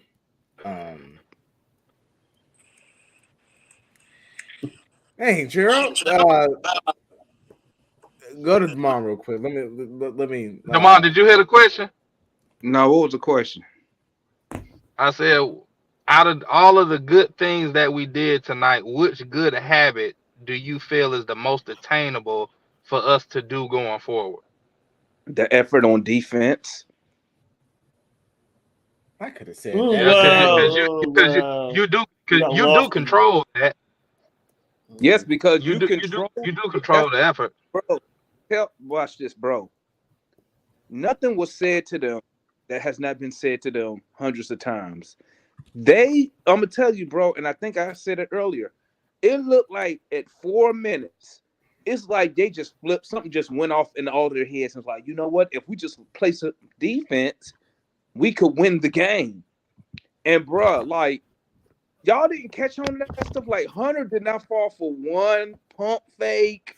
Normally, that's a that Leonard can draw because he'll get you in the air. He didn't fall for that shit one time. The effort on defense by Okongwu, the effort by John Collins to try to block that dunk by what's the black guy name again? The Thomas Bryant. Talking about on the Clippers? Moses Brown. Yeah, Moses Brown. Yeah. And that's bro, that's extra effort. He didn't have to try to contest that dunk. John could have just sat there and be like, "Oh, he got it," but he didn't. He contested it. The same thing with the Okongwu block at the 4-minute mark. He could have let that dude lay it up. No, he went and contested it because that wasn't his man. The steal by DeJounte, which was caused by, I forgot, somebody else tipped it. They tipped the pass and John did. Yeah. John did. That's effort plays. That's effort plays, man. And we do not win that game without that effort. That was effort on Dre Hunter. He stayed on Kawhi. He didn't allow no switching. He immediately went down and got on Kawhi. It was no questions asked. You see what I'm saying? They can control that. Now I'm sure. Yeah, that wasn't no scheme. Huh? I said, yeah, that wasn't no scheme. That was just like, I'm not letting you beat me tonight. That's what that was. Lock up, bro. When you can lock up man defense, you don't need a scheme. You ain't got to worry about switching the shit when everyone can lock up, because then you don't care if you switch. Now, obviously, it's some shit height gonna be involved, but y'all know what I'm trying to say. And all I'm saying is this: that's the effort. No one got to teach them that. They can come out Trey here. Trey played good too on defense tonight. Yeah. That's what I be talking about, bro. Go watch. Mike said he backstage, by the way. Isaiah Thomas. Go watch Isaiah Thomas on the Pivot podcast. Y'all watch the Pivot podcast? Yeah. Go watch Isaiah Thomas when he talk about the defense, bro. He said, this is his exact words. I was the leader of that defense. That's his exact words. And that's what I'm saying, because guess what people say? Who was the last small point guard to win lead his team to a championship? Isaiah Thomas. Guess what Isaiah Thomas and them had? A top at a number one defense. That's what I'm saying. That's what I be talking about, bro. Trey get out there. Trey said, you know what? Not tonight, motherfucker. Not now. Not in this final 4 minutes. I don't give a fuck. What you try to do a switch, whatever. I'm on my man. I'm putting forth effort. That's what we asking for, because it's contagious. You see what I'm saying? Yeah. The mom Mike said free him. He backstage. Kawhi. Oh, let me go. See, I'm on my computer in the garage. Hold on. I gotta get up now. I'm a Get to I the mean, I'm gonna computer, say Mike. Damon, you was done. Oh, I see him. I see him. Hold on, let me add Mike. Hey, Hey, Mike. I should be in the garage now. Hey, I was turn like, up. that's what I thought. I was like, man, he looked like he in the garage, man. He probably ain't even on the regular computer to make it happen. I'm just sitting there laughing though. I was like, that boy ranting, but like he ain't gonna stop no time. So I gotta wait for the rant to finish. He going through it. Hey, But yeah, man. I mean, you're right I though. tell You you, know what I'm saying? Nate drew up some great plays for effort tonight. stop it, stop it, stop it. I know you're trying to be funny, Mike, Hey, but but I will. Speaking on Nate, I think that's a good segue on what I was gonna say. I feel like the rotations for Nate based on accountability. Like whoever playing good, that's who need to close the game out. hey, nigga. That's Hey, what that's what I hey, feel. you know why I I love mean, I Tick can't make up here? sense of what he did. He Because just did it tonight though. hey, Tick come up here with them fucking correct ass responses like a politician. Yeah, I don't know about all that. All I know is that my Politician. bad. JJ played tonight. I gotta give him a shout out. Matt, this kind of what I hope you saw it, man. You know what I'm saying? Nate ain't do nothing special. Yeah, he put him out there. You know what I'm saying? I kind of fault JJ for his stint of, let's say, not getting minutes. You know what I'm saying? He kind of wasn't coming through. Tonight, he kind of came through. You said yourself, you see certain things or whatever. It was one play that was like, he didn't just automatically go into motion. He made a play. He ain't necessarily force it, but he kind of faked the handoff and he made an attack to the basket. He scored and everything like that.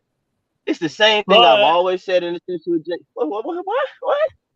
Huh? but Mike, next game, What? and I want to see. I want to see that this is against Milwaukee. He might play him a little bit more against Milwaukee, but Nate does have a tendency next game where Jalen may only play 8 minutes or 7 minutes. But that's the thing though. Is no. It doesn't matter. It doesn't matter, man. I know you It feel like does it matters, matter. but Nah, no. JJ's job as the professional, and if he's trying to cut a rollout on this team, he has to come out there and do him no matter what. If he get 30 seconds on that floor, he needs to do him in that 30 seconds. You shaking your head, no, but I'm sorry. JJ is not Trey Young or DeAndre Hunter. He does not automatically have something carved out for him as a young guy to just go through the motions and learn. yeah. Nobody has that That's after basically drafting DeAndre Hunter. Nobody From else really coaching, have that too much. from coaching, I Huh? can understand that point. You know, But you want I the mean guy to I get get the it, most focused effort. Mike. That's what I said the other. I think it was 2 days ago. Like I told you, it's a line between modern and what you're talking about, like the 1990s or 1980s, where you're in a doghouse and you got to prove your Nah, worth. All I'm that's not all saying that's he in the all doghouse. that's passe. Like we if don't you do that. want more than if you want more than what you're given, Matt, then you have to show that you can be trusted with what you're given first. There you go. the That's first the I thing key is, got word you. right Gerald. there, The man. first, hey, Gerald. I Gerald. got you, The but I'm first thing saying, is you got to realize. Listen, Matt, you got to realize for JJ to get more playing time, he got to take somebody minutes. So when he Yeah, go out there, not you necessarily. got to show somebody Not gonna as lose much bruh. minutes this if year, you but want his minutes to increase. No, what I'm Why you saying, think? Why you think AJ ain't play that much? No, I mean AJ. Well, I mean I think AJ play is more. You got to take somebody minutes, bro. Somebody gonna lose but some minutes if you Yeah, want this dude to play some more, bro. So but he but got yeah. to but go the out my there when he get his opportunity. When he get his opportunity, he got to go out there and put it on. no, I'm not saying he don't. What I'm saying is there's plenty of I feel like games he got this rewarded. year where John Collins got 38 minutes, 39 minutes, 40 minutes, and Jalen got 6 minutes, 5 minutes, So what? 4 So what you minutes the other saying? game. So I'm What are you But saying? saying, but what did he do in those minutes is the question. Like when and AJ when AJ first hopped on the scene, AJ might have had 4 minutes, but he scored like 8 points. And then we was like, okay, we like what we saw out of AJ. Okay, Matt was on something with that. And then the next time he got in, I think he might have played a few more minutes, but he scored like 11 points. And they were like, okay. So the point is, no matter what you're given, if you're given something, that's your opportunity right there. You need to make, Yeah, if it's 30 you got to seconds, impact the like game. It got to impact the game. Yeah, You can do impact it. the game. Yeah, man. After my bad, Gerald, That's but it all just you gotta do. yeah. Yeah, no coach No, I is mean, just bro. gonna completely deny Hey, somebody impacting the game. When you get out there, yeah. you impacting the game. Okay, I'm gonna put you back out there a little longer. You see, and if you impacting the game at the minute while and stuff like that, yeah, they can't deny it. It's like they gonna play you. You gonna be part of the rotation. It's about the I, consistency too, as well, or whatever. JJ can. He just have to not be scary. We've been he just saying got. that, and That's I the feel only like thing. tonight. I feel like tonight, even during this stint of maybe sitting. I'm thankful for it that he didn't regress even more. He did the right job. Maybe the coaches, assistant coaches, somebody standing in his ear to stay with it because you are a pro. This is part of being a pro. And also, too, JJ got to learn because honestly, JJ ain't never been through this. JJ would have been left. If this was college or high school, JJ would have left He'd have by now. transferred out. He'd have been the porter. Just real talk. He would have left by now. So it might be good But for him long term wise for him to mm-hmm. mature and You understand don't and say go through the for being process a a little bit. portal. Damn. You know what I'm saying? It really benefits. But I'm proud of him. He played well tonight. I saw him looking to do him. You said it out your own mouth. He kind of waved. That's what I'm saying, man. I said that one time. If JJ know he can push the ball and make plays when he get that ball, man, don't automatically give it up do to that Trey or shit. DJ just to bring it down the court. Bring that jump down. If No, Josh Smith was on this team, Josh Smith would be like, forget you, Trey. I'm about to push this Right. break. He'd have put I that shit need down the court. JJ to have a little Josh Smith in him. no, Matt, I mean, Matt, you like to use other sports as examples. So I'm gonna give you two Atlanta people. In football, Caleb Huntley for the Falcons. Mm-hmm. I think Patterson was hurt and Algiers wasn't hitting on shit. They signed him off the practice squad. He I came told you about in. him, but go ahead. He damn near, but he's even though you said something, he had to still prove it on the field. He came out there and scored a touchdown in like it seemed like 30 seconds. Now the next person, this dude, he gonna be a motherfucker. I remember the Braves was getting blown out by somebody. I can't remember who it was, and them motherfuckers put Spencer Strider in the game in mop-up duty. This motherfucker come out throwing 102. I'm like, who the fuck is this? So that's what you gotta make the coach and the people be like, who the fuck is this? No, I Gerald, need to see more. No, Gerald, I agree with you. But to your Caleb Huntley analogy, it would be like that 100-yard game he had. Then the very next week, he don't play. Or he come in for a down and then he sit on the bench the rest of the time. Nate didn't do that. Nate didn't do that with AJ. Jalen. No. Even with AJ. Well, more evident with I pay attention more with JJ. There's games this year where Jalen had 13, 14 points in the first half and didn't play at all the rest of the game. But JJ has to. When AJ first, I keep bringing up AJ for a reason. When AJ came in the game, as soon as the first time he hit the floor, he made an impact.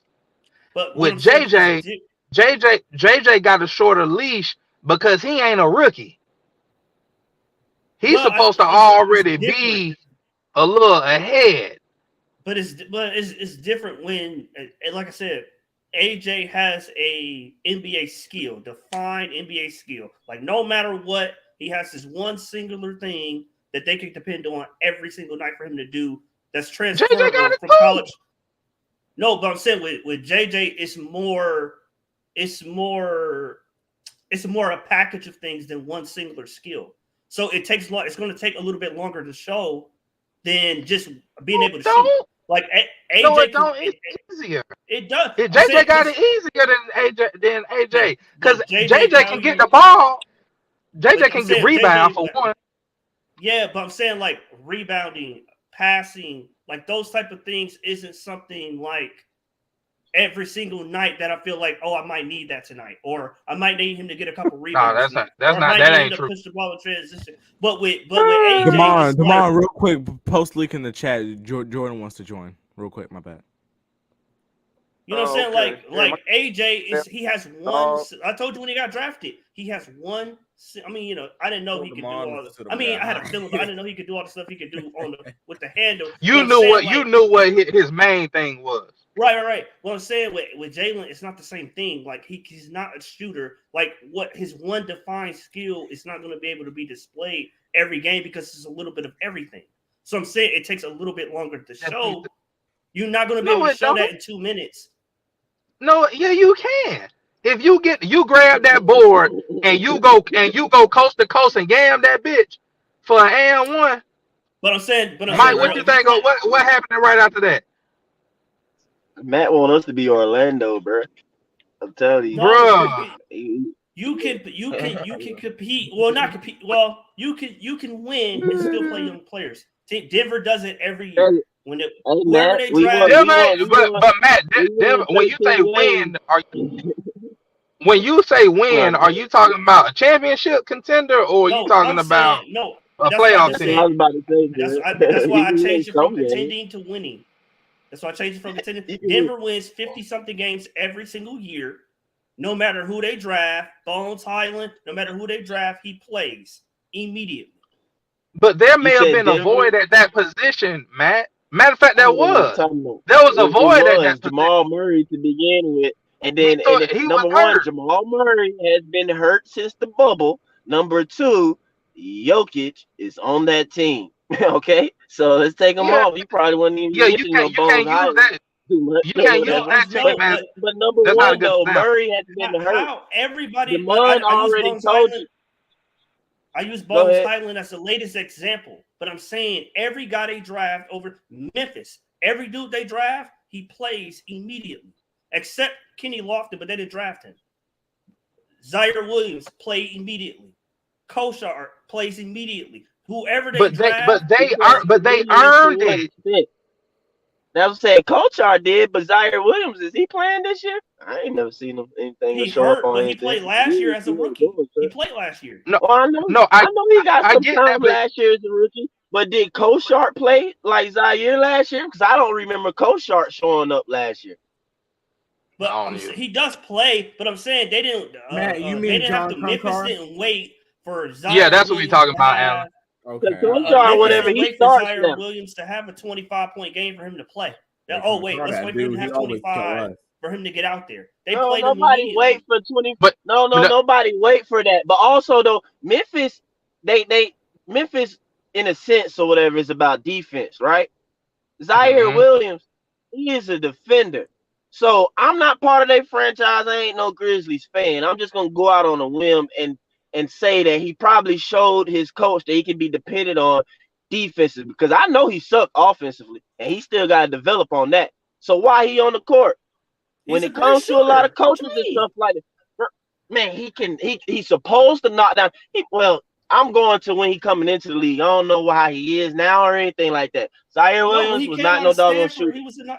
When he came out of Stanford, he was a knockdown shooter. I believe he was the best shooter in the first round. He's projected in a sense a 3-and-D type of player. Yes, he's supposed to knock down shots, but he ain't no shooter, man. That's what he's supposed to be able to do. Yeah, that's what he's supposed to be able to do. But when he put his hat on and why he's on the floor and stuff like that, it was from his defense. It was from his defense. But Mike and Gerald, I'm just using Desmond Bain came in, played right away. Tillman came in and played. Xavier Tillman came in and played right away. Every guy they draft, just about.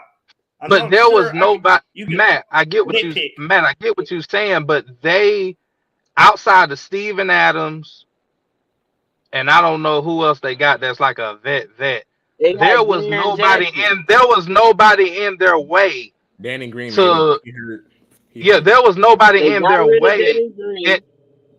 It's only Dylan Brooks. My bad. I'm just thinking they 2 and 3. Yeah.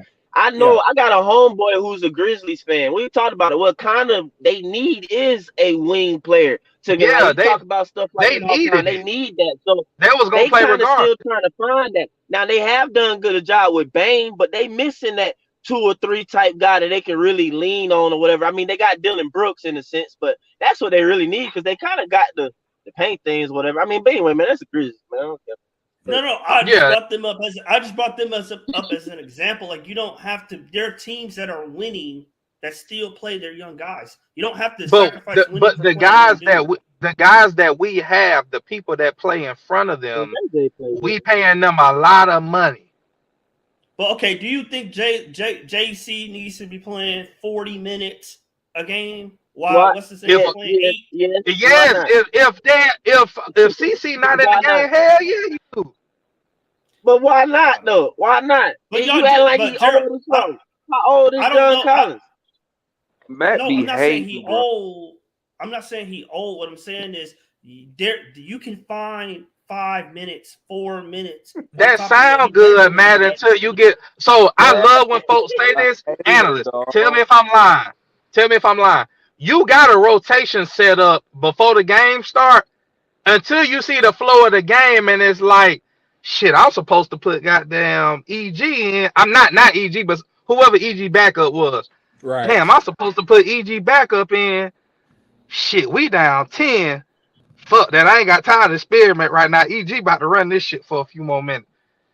Do the Yeah. flow of the game I don't think also determines Matt But that. don't be but I doing mean, that. Gerald, I You got you know, for it. But to me, that's even it more dictate. indicative of you don't have a feel for the game. If you're going to Huh? continue with something that's, if you're going to me not making adjustments shows you don't have a feel for the game. Because if you're going to That's no, continue if what you putting in a project is not an adjustment. it's not a, That's a but Well, Gerald, it wouldn't be I'll a put it like this, project if Gerald. you I'll put it like developed to this. do. It wouldn't be a project if you developed the guy. He wouldn't be a project. Well, I wouldn't go with the development, but I'll say this: there was a couple guys at the end of the bench that, listen, they tried, but they were just hard. They were just awful, bro. Like I looked at, oh we call them MPKs, minimum play kids. yeah, That's what we call them. You know. hey, bruh, that it was just one.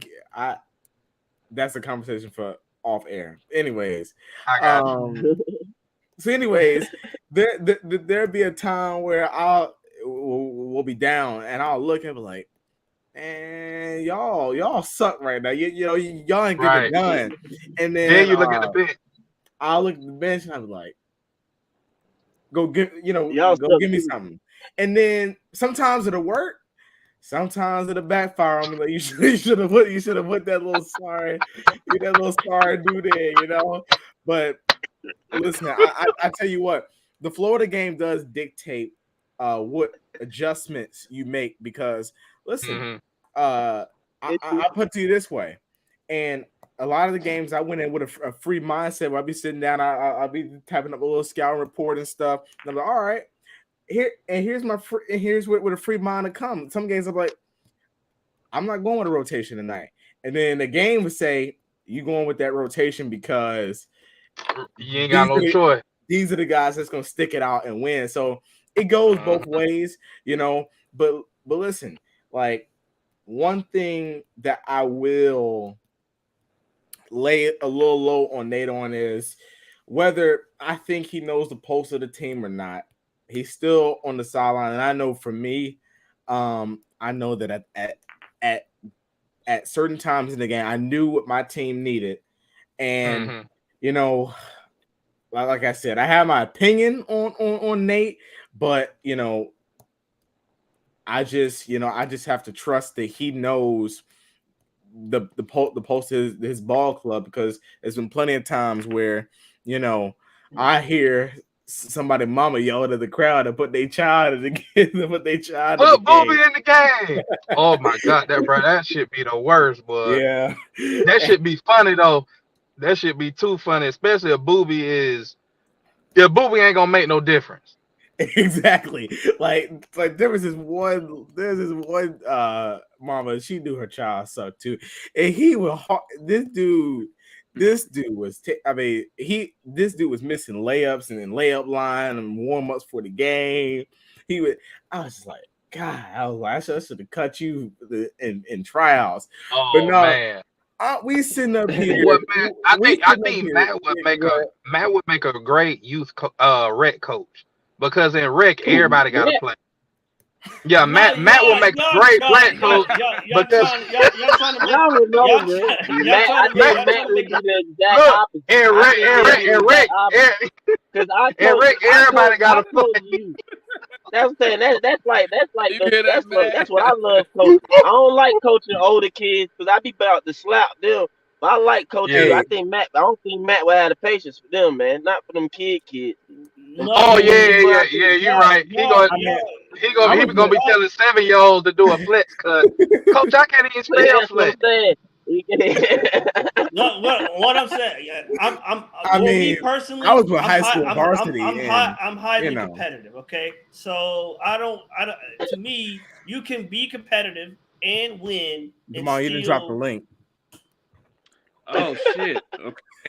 Poor Jordan in the chat says I'm still waiting. I got to go all the way in the kitchen, man. You could be Gerald. I could drop it, but it won't. And Mike, the actual link. Analyst knows this. You could be Matt in a perfect situation. What you saying is in a perfect world. What you saying is true, but everybody got a plan till you get hit in the mouth, like Mike Tyson said, bro. If them we start off slow notoriously. If them motherfuckers come out that shit 12-2, Nate gotta call a timeout. Bro, he looking down the bench.